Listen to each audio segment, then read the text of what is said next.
नमस्कार, आप देख रहे हैं संगम टीवी न्यूज़। मैं हूं आपके साथ अजय प्रजापति। आज हम एक ऐसी सच्ची कहानी लेकर आपके सामने आए हैं, जो किसी के जीवन से जुड़ी हुई है। जैसा कि मैं आपको बताता चलूँ, सुमेरपुर निवासी एक व्यक्ति हैं, जिनका नाम बबलू नामदेव रहता है, जिनकी उम्र लगभग 39 वर्ष है, जो दोनों आँखों से अंधे हो चुके हैं इस समय और वो रोज़गार की तलाश में घूम रहे थे। ऐसे ही सुमेरपुर के एक समाज सेवी के द्वारा उन्हें जो रोज़गार दिया गया है, एक देखने वाली दिलचस्प कहानी बन गई है। जी, मैं पूरी कहानी से आपको रूबरू करवाऊँगा। इससे पहले मैं आपको बताता चलूँ, जो अंधा व्यक्ति है, जब से उसकी आँखों की रोशनी गई है, तो बिल्कुल जो है सड़कों पे बेसहारा की तरीके घूमने लगा। तो ये चलते हैं, आपको पूरी कहानी दिखाने का प्रयास करते हैं, किस प्रकार से जो है उसे रोज़गार दिया गया है, किन लोगों के द्वारा दिया गया है। आइए जानते हैं और पूरी सच्चाई आपको पूरी कहानी के माध्यम से दिखाने का प्रयास करते हैं।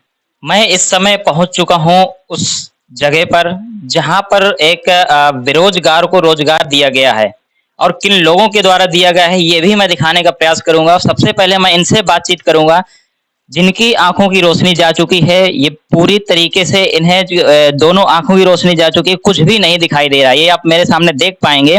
इनके क्या जो है स्थिति है, ये आप इससे अंदाज़ा लगा लेंगे। मैं सबसे पहले तो आभार व्यक्त करना चाहूँगा उस संस्था का, जिस संस्था से जुड़े हुए लोगों के द्वारा इन्हें एक रोज़गार दिया गया है। मैं संस्था का नाम दिखाना चाहूँगा, ये आप देख पाएँगे यहाँ पर जो नौपत फाउंडेशन है, इस संस्था के टीम ने जो है लग करके इन्हें जो उपहार दिया है, एक रोज़गार दिया है। मैं इनसे बातचीत करने का प्रयास करूँगा। क्या नाम भैया आपका? मेरा बबलू। कहाँ के निवासी हैं आप? यहीं भरुआ सुमेरपुर। अच्छा। क्या उम्र होगी आपकी? यही 40 39 40 साल। अच्छा, अच्छा। ये बताइए, आपकी आँखों की रोशनी कब चली चली गई है? ऐसी स्थिति कब आई? आंखों की रोशनी वही 3 3 साल हो गए, 3.5 साल। एक आंख से देखता रहा हूँ पहले। इसके इसके पहले 15 साल पहले एक आंख की रोशनी और जा चुकी थी। अच्छा, ये बताइए, आप जो है जब आपकी आँखों की रोशनी थी, उससे पहले आप क्या काम करते थे? क्या उम्र थी आपकी?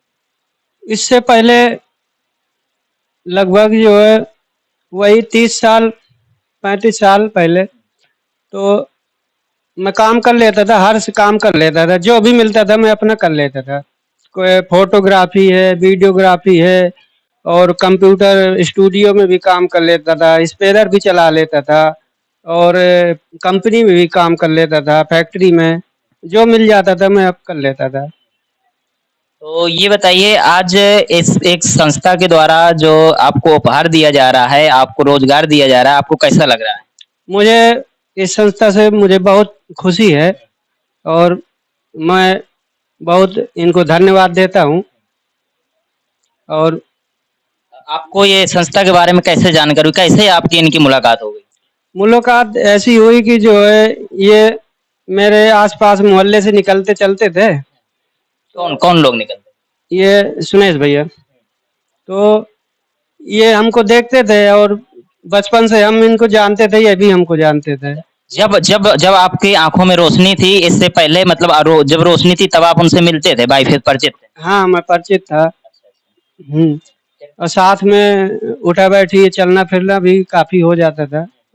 घर तक भी इनके यहाँ आते-जाते थे, हर चीज़। तो आपकी आँखों की रोशनी ऐसे कैसे चली गई? रोशनी पहले एक आँख में जो है माड़ा बोलते हैं ना उसको, माड़ा, वो माड़ा था। तो माड़ा की वजह से एक आँख में ज़्यादा ज़ोर पड़ता गया। जब एक आँख से देखता गया तो जो है वो दूसरी आँख की रोशनी कम हो गई। माड़ा वाले में जो है ज़्यादा तेज़ मतलब ज़्यादा दिखने लगा। जब माड़ा वाले में रोशनी जो है ज़्यादा दिखने लगा तो उसमें ज़ोर पड़ने लगा, तो धीरे-धीरे एक आँख की रोशनी चली गई।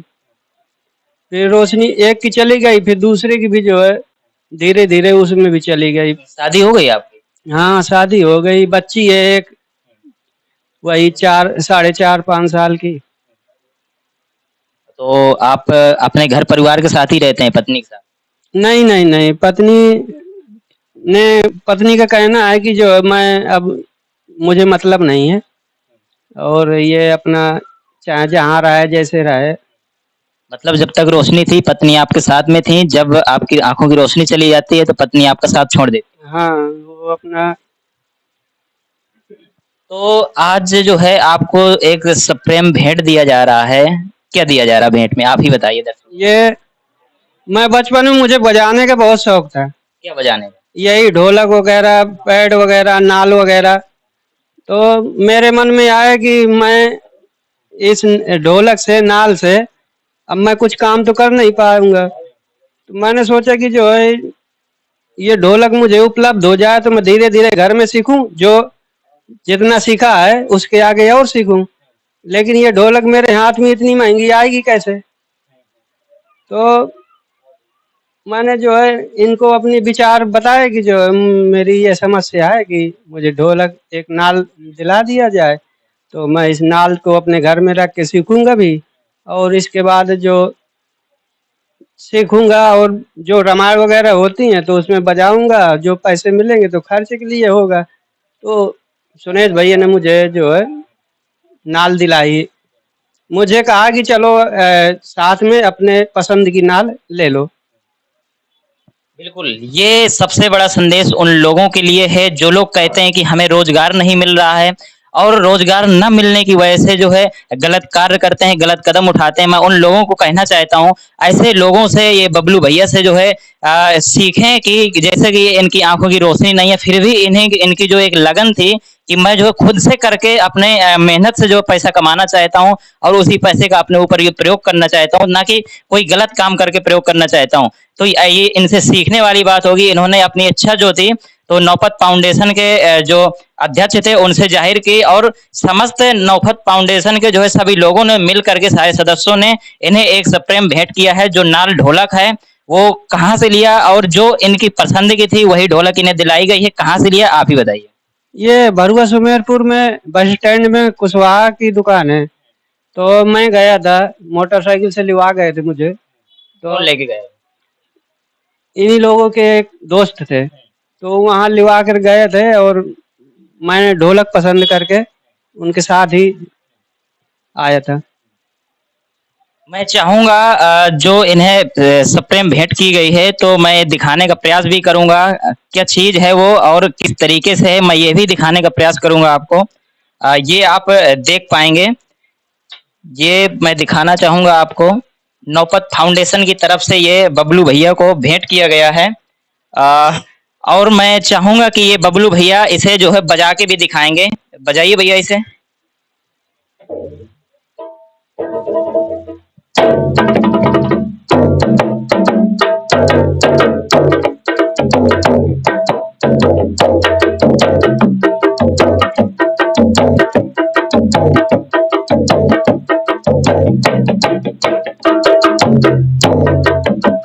बहुत बढ़िया। देखा जैसा कि आपने देखा बेहतरीन जो ये ढोलक मास्टर हैं, लेकिन इनकी जो प्रतिभा थी इनके अंदर छिपी हुई थी, ये किसी से कह नहीं पा रहे थे अपनी बात। लेकिन जब इन्होंने बड़ा साहस करके इस नौपत फाउंडेशन को अपनी जो अंदर की बात बताई कि मुझे आप ऐसा कर दीजिए तो जिससे मैं अपने पैरों से खड़ा हो सकूँगा।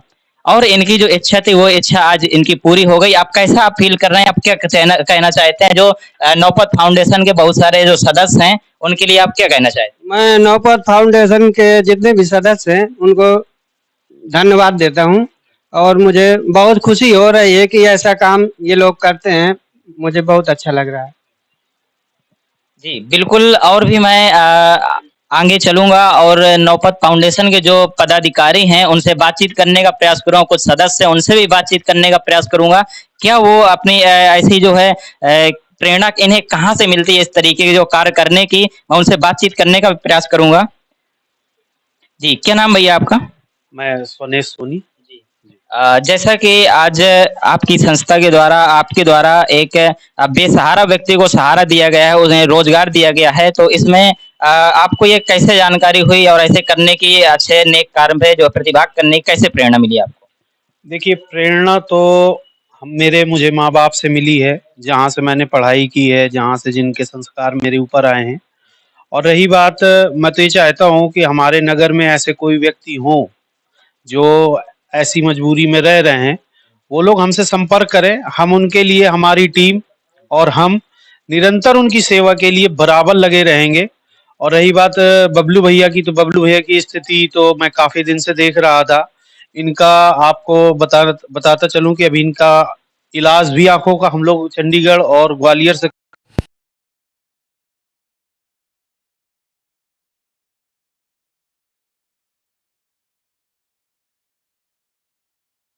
फाउंडेशन के बहुत से लोग मदद कर रहे हैं।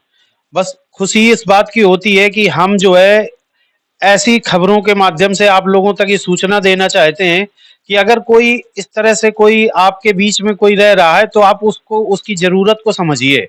उसके ऊपर आप एहसान 100-200 दे करके एहसान मत करिए, उसको रोज़गार करवाने का मौका दीजिए, जिससे आप उसको निरंतर जो है वो अगर कुछ करेगा तभी वो आगे बढ़ेगा। ठीक है, जिस प्रकार से बिल्कुल। उनके आपको मैं बताता चलूँ कि स्थिति तो इनकी ये थी कि जो धर्मपत्नी होती है, इनकी पत्नी ने भी इनका साथ छोड़ दिया, ईश्वर ने माँ-बाप छीन लिए और इस उम्र में इनके साथ में जो चीज़ नहीं होनी चाहिए, तो वो चीज़ें हुई हैं जो जानकारी में है हमको। बस इन्हीं सब को देखते हुए हमें बस यही लगता है कि ऐसे लोगों को और ख़ासकर हम लोगों को समाज को एक-दूसरे भाई बन करके भाईचारा निभाते हुए ऐसे लोगों की मदद करनी चाहिए। जी, बिल्कुल। आप बहुत अच्छी सोच रखते हैं ये लोग और मैं साथ ही कहना चाहूँगा कि जिस प्रकार से जो है अभी इन्हें जो है ढोलक ही दी गई है, अभी इनकी आँखों की जो रोशनी है वो भी वापस लाने का जो है प्रयास किया जाएगा। और शायद मेरा मानना है कि अगर प्रयास किया जाएगा तो इस पे भी ये नौपत फाउंडेशन कामयाबी पाएगा। और भी मैं टीम के जो मेंबर्स हैं उनको भी दिखाने का प्रयास करूँगा, उनसे भी 2 कुछ बात करने का प्रयास करूँगा। जैसा कि हमारे साथ में एक भैया हैं, क्या नाम भैया आपका? नैतिक सोनी नाम है मेरा। आप भी इस नौपत फाउंडेशन के सदस्य हैं, आप कैसा फ़ील करते हैं और ये इस तरीके से लोगों की मदद करते हैं? अच्छा फ़ील कर रहे हैं, चाचा की सब मेहनत है, सब लोग एक साथ काम कर रहे हैं और अभी तक भी हुआ है, आगे भी होता रहेगा ऐसे। जी। जी, और भी एक सदस्य हैं, इनसे भी बातचीत करेंगे। आपका क्या नाम भैया? भाई अंशु पंडित नाम है मेरा और इनकी ये सहायता करके हम लोगों को बहुत ही अच्छा लग रहा है कि भाई साहब की सहायता से हम किसी का भला कर रहे हैं और प्रयास यही रहता है कि हमारे परिवार से नौपति ग्रुप्स के परिवार से सबका ऐसे ही सहयोग से और सबका भला होता रहेगा। प्रयास तो यही रहता है हमारा। जी, आपका क्या नाम भैया? बसंत कुमार मौर्य। आप क्या कहना चाहते हैं? मैं यही कहना चाहता हूँ कि जैसे भैया ने ये क्या नाम है बबलू भैया के मेहनत वो मदद की है, इसी तरह से अगर नगर में कोई भी व्यक्ति हो तो सूचना दें। नौपत फाउंडेशन की तरफ से पूरी मदद की जाएगी। बिल्कुल, बहुत बढ़िया सोच रखते हैं ये। और भी हमारे साथ में एक अमर भाई हैं और ये आपका क्या नाम भैया? रोहित सिंह भदौरिया मेरा नाम है। ये भदौरिया जी हैं, हम इन्हें जानते हैं, ये भी हमेशा ऐसे नेक कार्यों पे हमेशा आगे रहते हैं। मैंने इनकी कई पोस्टें देखी हैं। जिस तरीके से आज आपने एक बहुत बड़ी कहें तो मदद की है, जो जहाँ तक लोग सोच नहीं पाते हैं, वो आपने आज कर दिखाया है। तो क्या कहना चाहेंगे इस पे? ये तो सब हमारी टीम का एकजुटता है, जो हमारी टीम सभी लोगों की मदद कर रही है। हमसे जितना हो सकता है हम लोग बेसहाय गरीबों की आगे से आगे मदद करने के लिए हमेशा तत्पर रहे। और ये सिर्फ सोने चाचा के कारण है, जिन्होंने बहुत ही अच्छा एक फाउंडेशन स्टार्ट किया। उसके लिए हम दिल से धन्यवाद करते हैं चाचा जी का भी, जिन्होंने बहुत अच्छी सोच रखी और लोगों के बारे में सोचा। जी, बिल्कुल, मैं चाहूँगा इस प्रकार से लोगों की मदद करते रहें और इसमें सबसे बड़ी बात ये है कि लोगों को जो है समझने का प्रयास करें कि उन्हें किस चीज़ की आवश्यकता है। मदद तो कई प्रकार से होती है, लेकिन उनकी असली मदद जो थी आज हो पाई है। जैसा कि अच्छा मैं इनसे ही पूछना चाहूँगा, जैसा भैया बबलू भैया आज आपको ढोलक मिल गई है, अब इससे आप क्या उम्मीद करते हैं? कैसा आप जो है अपने आप को स्टैंड महसूस करेंगे? इससे मैं मेरा आगे का बहुत अच्छा जो है जाएगा कि इस ढोलक की वजह से शायद मेरी किस्मत पलट जाए। बिल्कुल, अपने आप को ये जो है बहुत ही ज़्यादा एक्टिव अब समझ में आ रहे हैं और कोशिश करेंगे कि अब किसी से सहारा ना लेना पड़े और इस ढोलक के माध्यम से वो जो है अपने आप को जो सक्षम कर पाएँ। और मेरे साथ में इनके बचपन के एक मित्र हैं जो साथ ही में वहीं एक ही जगह रहते रहे हैं, पड़ोसी हैं, इनसे भी मैं बातचीत करने का प्रयास करूँगा। जी भैया, क्या नाम है आपका? राकेश यादव नाम। अच्छा। कितने दिनों से जानते हैं आप इन्हें? हम पड़ोसी इनको बचपन से जानते हैं। ये अब मान लीजिए जो है इनकी आँखों की रोशनी चली गई है, तो ये क्या करते थे? घर पे कैसे रहते? ये 2-4 साल से इनकी आँखों की रोशनी चली गई है। तो अब क्या करते हैं, पहले कुछ करते थे, अब कुछ नहीं कर पाते हैं। अब ये मतलब सहारा माँगते हैं इसका उसका, तो कोई मतलब मिल जाए, कोई सहारा दे जाए, तो अब आप दे रहे हैं सहारा, इनको दे दिया, कुछ गुज़र बसर करेगा अपना पेट। इसी के साथ संगम टीवी, अजय प्रजापति, हमीरपुर।